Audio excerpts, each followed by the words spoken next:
Hello, good morning.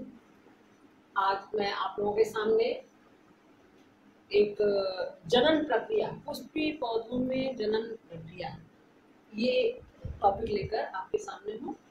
इससे पहले वाले वीडियो में मैंने एक पूर्ण पुष्प की संरचना, उसकी आंतरिक संरचना, उसके सारे भाग सब हमने आप लोगों को समझाया था और दिखाया भी था। आज पुष्पीय पौधे में किस तरह से जनन प्रक्रिया होती है, ये हम आपको बताने जा रहे हैं। तो यहाँ पर मैंने एक चित्र जो खींचा है, बहुत ही इम्पोर्टेंट चित्र है, जो केवल चित्र भी कभी कभी पूछ देता है। निषेचन प्रक्रिया का चित्र नामांकन करते हुए बनाइए, नामांकित चित्र बनाइए। देखिए, इसमें परागकण, पराग नलिका का बनना तथा एक पराग नलिका का बीजांड में प्रवेश, ये किस तरह से होता है, ये पूरा चित्र आपके सामने है, जिसे कि आप अच्छे से बना लीजिए और समझ लीजिए। सबसे पहले मैंने आप लोगों को परागकण के बारे में बताया था। परागकण तथा परागण और परागकण, ये दो चीजें हैं। परागकण जो ये नर पुष्प का अंग होता है, नर भाग होता है पुष्प का, उसमें सबसे ऊपर हमने बताया था एक परागकूट होता है जिसमें परागकण होते हैं। ये परागकण नर युग्मक होते हैं। ठीक है, ये नर युग्मक जो है, ये इसी तरह से उड़कर हवा से, पानी से वो वर्तिकाग्र पर गिरते हैं, जो पुष्प का मादा जननांग होता है, वर्तिकाग्र पर गिरते हैं। तो इस तरह से परागकण का वर्तिका पर पहुंचना है, ये परागण कहलाता है। क्या कहलाता है? परागण। किसी भी परागकण के किसी पुष्प के वर्तिकाग्र पर पहुंचने की क्रिया वो परागण कहलाती है। 2 नंबर में ये भी पूछता है, परागण किसे कहते हैं। तो परागकण की वर्तिकाग्र तक पहुंचने की क्रिया को परागण कहते हैं।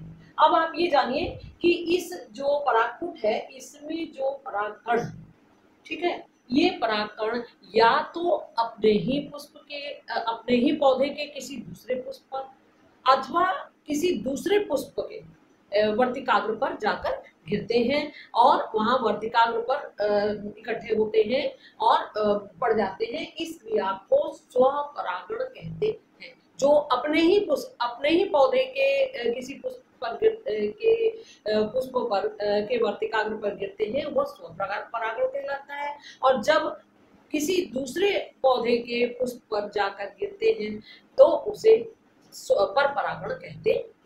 तो स्वपरागण परपरागण में देखिए, अपने ही पौधे के किसी पुष्प पर गिरने की क्रिया स्वपरागण कहलाती है, और किसी दूसरे पौधे के पुष्प के वर्तिकाग्र पर गिरने की जो परागण की क्रिया है, ये परपरागण कहलाती है। तो जो एक लिंगी पुष्प होते हैं उसमें परपरागण ही होता है, लेकिन जो द्विलिंगी पुष्प होते हैं उसमें परपरागण भी हो सकता है, मतलब अपने ही पुष्प पे भी गिर सकते हैं, पुष्प के वर्तिकाग्र पे भी गिर सकते हैं, और किसी दूसरे पौधे के वर्तिकाग्र, उसी जाति के किसी दूसरे पौधे के पुष्प पर भी गिर सकते हैं।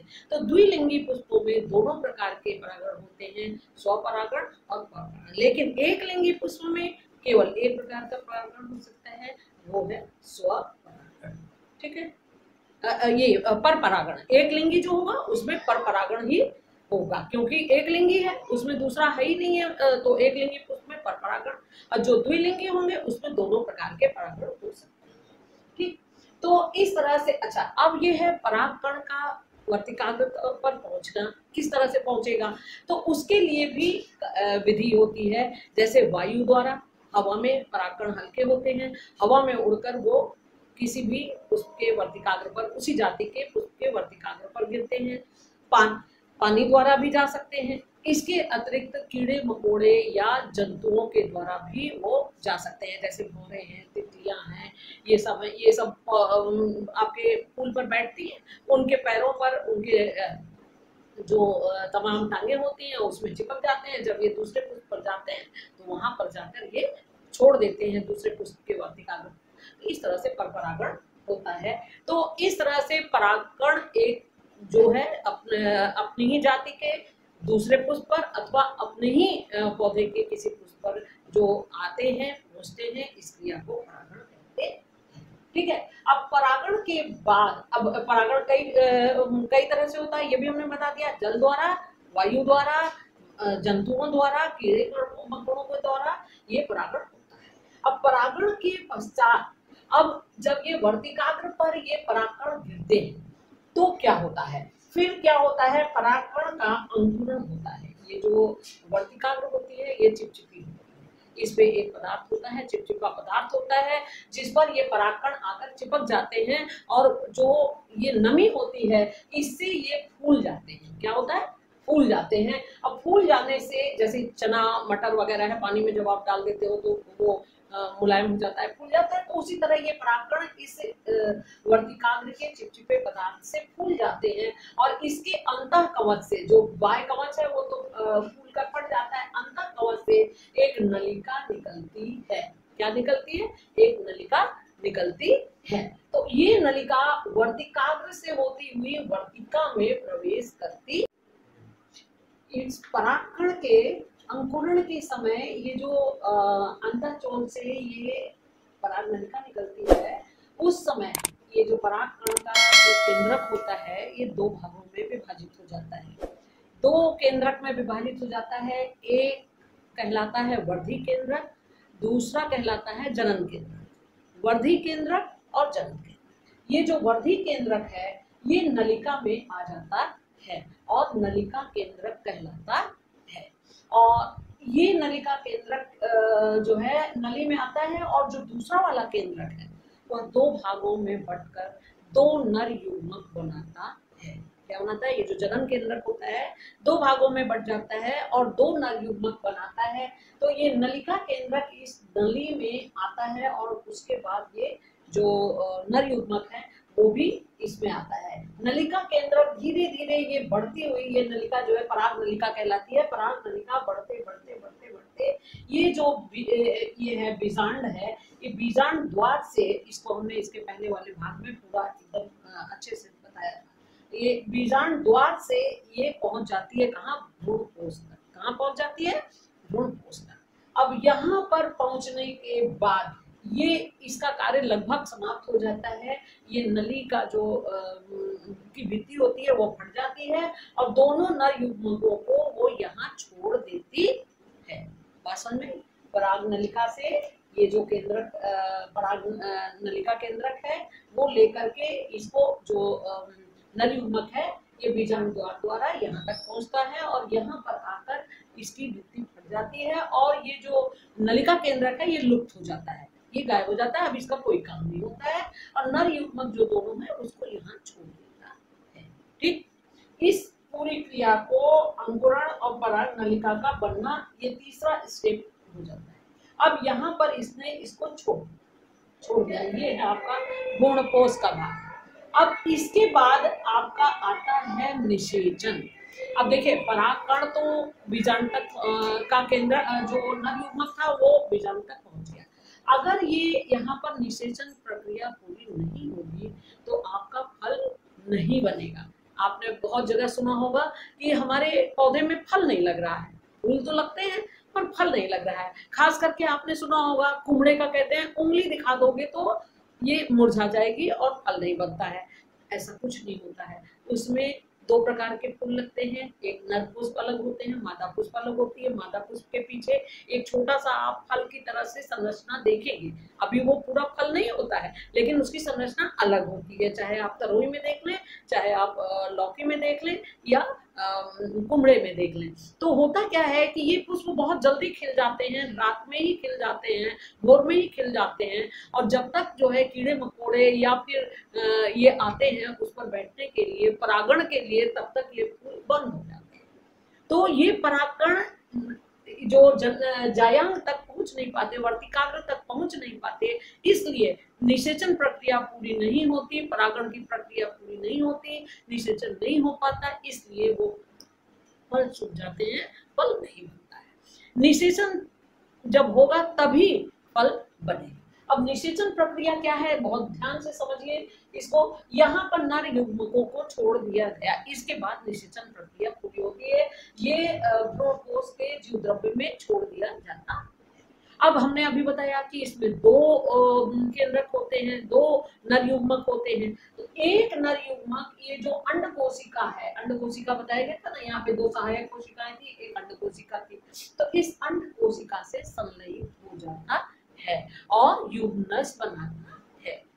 एक नर युग्मक, ध्यान सुनिए, एक नर युग्मक, एक ये अंड कोशिका है, इससे संलयित हो जाता है, इसके अंदर घुस जाता है और युग्मनज बनाता है, ठीक, जिससे कि बाद में भ्रूण बनता है। बात समझ में? अब यहाँ पर एक निषेचन पूरा हुआ, ये निषेचन की प्रक्रिया प्रारंभिक पूरी हुई, लेकिन अभी इसमें एक और निषेचन होता है, ध्यान दीजिएगा इस बात को। इसमें द्विनिषेचन क्रिया होती है, आवृतबीजी पौधों में द्विनिषेचन की क्रिया होती है। एक तो यहाँ पे समाप्त हो गई, जो कि एक नर युग्मक आकर के भ्रूण कोश के अंदर इस मादा जो अंड कोशिका है इससे संलयित हो गया और भ्रूण की संरचना हुई। अब यहाँ पर मैंने आपको बताया था कि द्वितीय केंद्रक होते हैं, ठीक, द्वितीय केंद्रक होते हैं। जो दूसरा वाला नर युग्मक है वो इसको इससे संलयित हो जाता है, ये द्वितीय केंद्रक है, द्विकेंद्रिक है, और एक और नर युग्मक जब मिलेगा तो ये तीन केंद्रक वाला हो जाता है, त्रिकुटी जो है कि इसकी संरचना हो जाती है तीन केंद्रक वाला, तो इसको त्रिक संलयन कहते हैं। क्या कहते हैं? त्रिक संलयन कहते हैं। बात समझ में? ये दूसरा निषेचन, ध्यान दीजिएगा, ये दो बार हुआ, एक बार यहाँ पर एक नर युग्मक द्वारा और दूसरा नर युग्मक ये द्वितीय केंद्रक से संलयित होकर त्रिक संलयन करता है।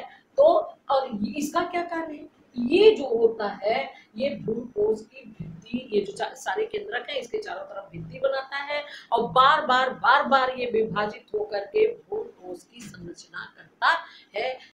ये जो द्वितीय केंद्रक से संलयन होता है इसको प्राथमिक भ्रूण कोश केंद्रक कहते हैं, ठीक है। ये अपने चारों ओर, केंद्रक के चारों ओर भित्ति बनाता है और भ्रूण कोश की संरचना करता है, जो आगे चल करके भ्रूण के प्रवर्धन में सहायता करती है, भ्रूण के बढ़ने में सहायता करती है। इस प्रकार इसमें आपने देखा आवृतबीजी जो पौधा है उसमें दो बार निषेचन की प्रक्रिया होती है, जिसे द्विनिषेचन प्रक्रिया कहते हैं। ये भी बहुत पूछता है प्रश्न में कि द्विनिषेचन क्रिया क्या है, ठीक है। तो इसमें हमने आपको बताया कि एक नर युग्मक इससे अंडकोशिका से संलयन करता है, दूसरा नर युग्मक जो है ये द्वितीय केंद्रक से संलयन करके त्रिक केंद्रक बनाता है, त्रिक संलयन करता है, जिसे द्वितीय जो द्विनिषेचन है इस क्रिया को कहती है, क्योंकि एक बार यहाँ होता है एक बार, ठीक। अब ये निषेचन प्रक्रिया यहाँ पर पूरी होती है और जिसके बाद क्या होता है, निषेचन के पश्चात पुष्प में होने वाले परिवर्तन। अब जब निषेचन पूरा हो जाता है उसके बाद पुष्प में क्या परिवर्तन होता है, हमने पुष्प की संरचना आपको इसके पहले वीडियो में दिखाई थी। देखिए, आपको अगर अच्छे से समझना है और पढ़ना है तो कृपा करके हमारे चैनल को जो है ई शिक्षा विद पूनम मैम उसको सब्सक्राइब कीजिए, जिससे आपको जो भी हम वीडियो बनाएंगे वो आपके पास तुरंत आएगा और आप उसको अच्छे से चाहे जितनी बार देखना चाहेंगे देख सकते हैं और समझ सकते हैं। अब उसमें हमने आपको पुष्प के बारे में, सारे अंगों के बारे में बताया था, बल्कि यहाँ पे है भी। तो निषेचन के पश्चात पुष्प में होने वाला परिवर्तन ये भी बहुत पूछता है कि इसमें क्या क्या परिवर्तन होता है। तो निषेचन के पश्चात जो बाह्य दल होते हैं, जो ग्रीन कलर का मैंने दिखाया था, देखिए यहाँ पे भी हमने दिखाया है, ये बाह्य दल जो है ये सूखकर गिर जाते हैं। इसी तरह जो रंगीन वाले पुष्प के भाग होते हैं इसको दलपत्र कहते हैं, ये भी सूखकर गिर जाते हैं। और जो ये पुंकेसर ये जो है जिसमें कि परागकण ये परागकोश के लगे हुए, ये भी सूख करके गिर जाते हैं। वर्तिका और वर्तिकाग्र भी बाद में गिर जाता है, केवल ये जो भी नीचे वाला हिस्सा है जिसे कि अंडाशय कहते हैं वो बाकी रह जाता है। तो बाह्य दल, खूब ध्यान से सुनिए, बाह्य दल और पुंकेसर, वर्तिका और वर्तिकाग्र ये गिर जाते हैं, ये गिर जाते हैं सूख करके। और उसके बाद बिजली थोड़ा बार बार जा रही है, थोड़ा डिस्टर्बेंस हो रहा है।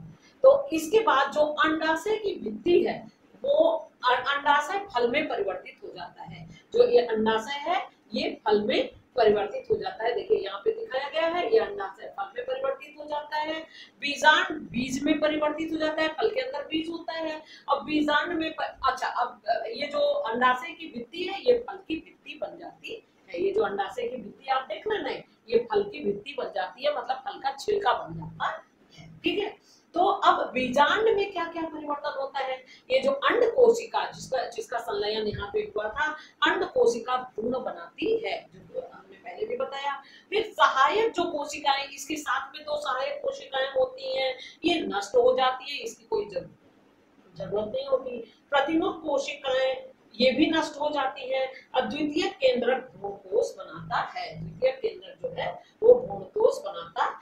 अब भ्रूणकोशी अंत में फल बनता है। अंत में क्या होता है, जब निषेचन पूरा हो जाता है, ये सभी सूख के गिर जाते हैं तो फल बन जाता है। वही फल बड़ा होता है, उसके अंदर बीज बनता है, और जब फल पक जाता है और उसमें जो बीज होते हैं वो निकलते हैं, और समय पाने पर, अनुकूल परिस्थिति आने पर, जैसे नमी और आपका सही ताप और मिट्टी जब पाता है, तो यही बीज फिर से अंकुरित होते हैं और अंकुरित होकर नए पौधों को जन्म देते हैं। यही मैं आपको बताना चाह रही थी कि जनन प्रक्रिया किस प्रकार पूरी होती है। जनन प्रक्रिया पूरी होने का मतलब खाली प्रक्रिया पूरी होने से नहीं है, जब तक कि दूसरा जन्म ना हो, दूसरे पौधे का जन्म ना हो, दूसरे जीव का जन्म ना हो, तब तक तो जनन प्रक्रिया पूरी नहीं हुई। तो इस तरह से बीजों से अनुकूल परिस्थिति आने पर नए पौधों का जन्म होता है। इस तरह से ये पौधों में जनन प्रक्रिया, पुष्पी पौधों में जनन प्रक्रिया पूरी होती है।